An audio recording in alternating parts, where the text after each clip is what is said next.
Hello Ram Ram दोस्तों। मैं अमित धारीवाल आप सभी का आपके अपने YouTube channel the brain education पर हार्दिक अभिनंदन करता हूँ। भाई आई होप सारे अच्छों को अपनी तैयारी को ऐसे ही कंटिन्यू रख रहे होगे।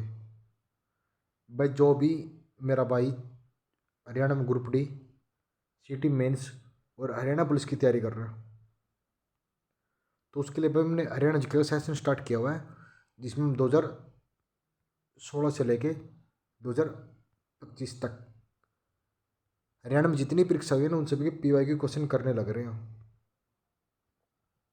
ठीक है, मैंने 1063 क्वेश्चनों को कवर कर लिया और आज हम 1064 से आगे तक क्वेश्चनों को कवर करेंगे।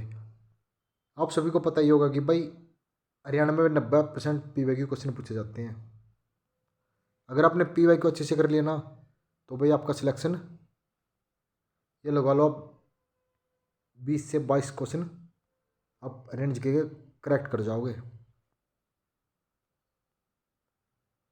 और वो जो बच्चा ग्रुप डी की तैयारी कर रहा है तो उसको सबसे बड़ा डर था कि साइंस कहाँ से करें। तो भाई ग्रुप डी वालों के लिए मैंने एनसीईआरटी का सेशन स्टार्ट किया हुआ है। एक बार आप सेशन को जरूर देखना, ठीक है ना। तो चलो अपनी क्लास की शुरुआत करते हैं। बौद्धकाल के किस मात जनपदों में आधुनिक हरियाणा का क्षेत्र शामिल था? बौद्धकाल के किस महाजनपदों में आधुनिक हरियाणा का क्षेत्र शामिल था? तो ये कौन सा था? कुरु और पंचाल का। हर्षवर्धन काल में कितनी शिक्षा संस्थान थे? हर्षवर्धन के काल में कितने शिक्षा संस्थान थे? तो ये थे 5000। राज्य सरकार का संवैधानिक प्रमुख कौन होता है? तो राज्य सरकार का संवैधानिक प्रमुख कौन सा होता है? तो ये होता है राज्यपाल। शिवालिक की पहाड़ियों में से कौन सी नदी निकलती है? तो शिवालिक की पहाड़ियों से घग्गर भी निकलती है, टांगरी भी, मारकंडा भी। तो उपरोक्त सभी नदियां शिवालिक की पहाड़ियों से निकलती है। तो शिवालिक की पहाड़ी की सबसे ऊंची चोटी कौन सी है? तो ये है क्रो चोटी, जिसकी ऊंचाई 1514 मीटर है। ठीक है, कहाँ पे? तो ये मोरनी की पहाड़ियों में। ये मोरनी की पहाड़ी किसका हिस्सा है? तो ये शिवालिक की पहाड़ियों का हिस्सा है। हरियाणा के किस जिले में सुप्रसिद्ध धार्मिक पुस्तक महाभारत की रचना की गई? तो प्रसिद्ध धार्मिक पुस्तक महाभारत की रचना तो ये की गई थी कुरुक्षेत्र में। हरियाणा राज्य संबंध रखने वाले भारतीय क्रिकेट खिलाड़ी कौन से? तो हरियाणा राज्य संबंध रखने वाले कौन से इनमें से? तो ये कपिल देव। रक्षाबंधन पर किस जिले में बाबा खेड़ी वाले का मेला लगता है?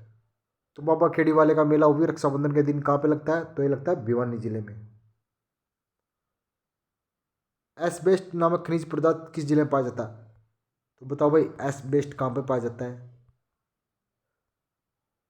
तो ये पाया जाता है मेंदरगढ़ में। वंदे मातरम योजना का संबंध है? तो वंदे मातरम योजना का संबंध किससे है?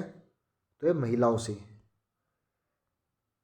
निम्नलिखित में से कौन सा हरियाणा का मुख्य फसल नहीं है? तो इनमें से कौन सी हरियाणा की मुख्य फसल नहीं है? तो हरियाणा में भाई गेहूं, चावल और मक्का होते हैं, लेकिन कपास हरियाणा की मुख्य फसल नहीं है। सॉरी, कौन सी चाय है।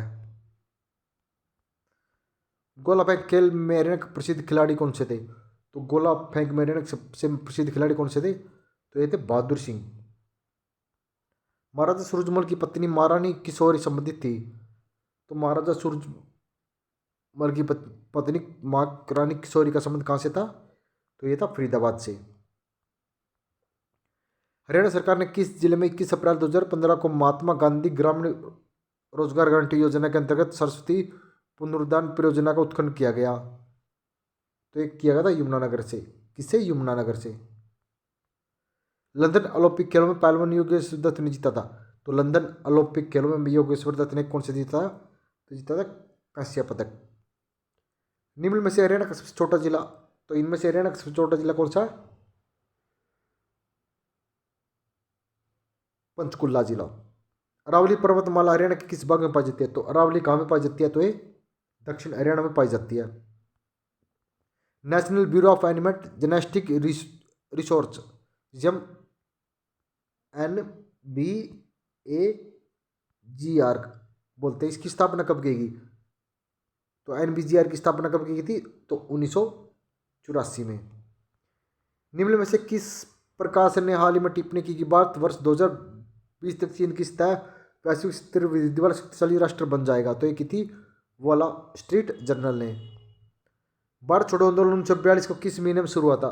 तो भारत छोड़ो ये हुआ था अगस्त महीने में। विश्व पर्यावरण दिवस तो ये बनाया जाता 5 जून को।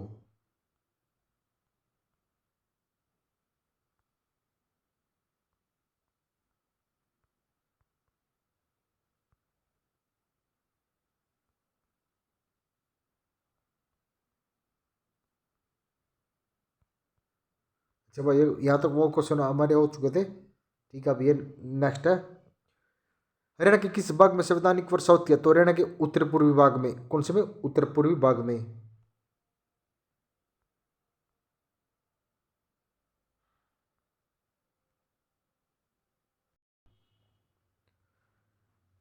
सुनीता शर्मा, संध्या निर्मल गुलिया किस खेल से संबंध रखती है? तो इनका संबंध है हॉकी से। वर्ष 1970 में हिसार से ग्राम सेवक समाचार पत्र किसने निकाला था? तो 1936 में हिसार से ग्राम सेवक समाचार पत्र तो ये लाला हरदेव सराय ने निकाला था। चूने के कंकड़ व रेडियो का प्रयोग करके सीमेंट कहाँ बनाया जाता है? तो ये बनाया जाता है दादरी में। सरस्वती वन्यजीव अभ्यारण्य को मान्यता कब प्रदान की गई? तो सरस्वती वन्यजीव अभ्यारण्य को मान्यता कब की थी? 1998 में।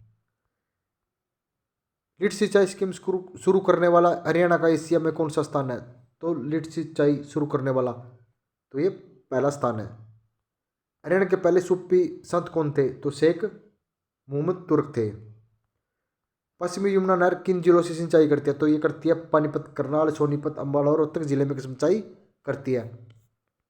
हरियाणा का प्रथम कॉलेज किस जिले में खुला था? तो हरियाणा का प्रथम कॉलेज रोहतक जिले में खुला था। कौन से में? रोहतक जिले में।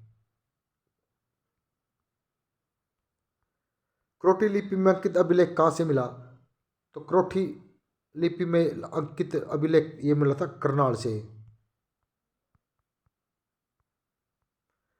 चिलचिला वन्यजीव अभयारण्य किस जिले में? तो चिलचिला कहाँ पे? तो ये कुरुक्षेत्र जिले में। कौन से में? चिलचिला कुरुक्षेत्र जिले में। हरियाणा में बाटा जूते बनाने वाला कारखाना?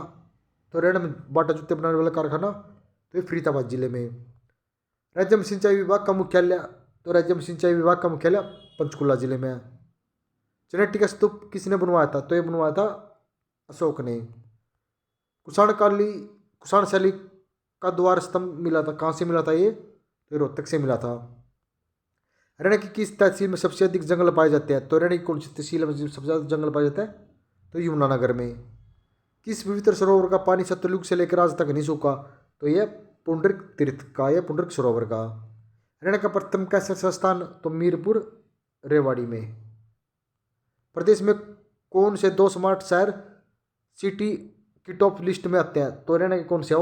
करनाल और फरीदाबाद ही आते हैं। कौन से? करनाल और फरीदाबाद।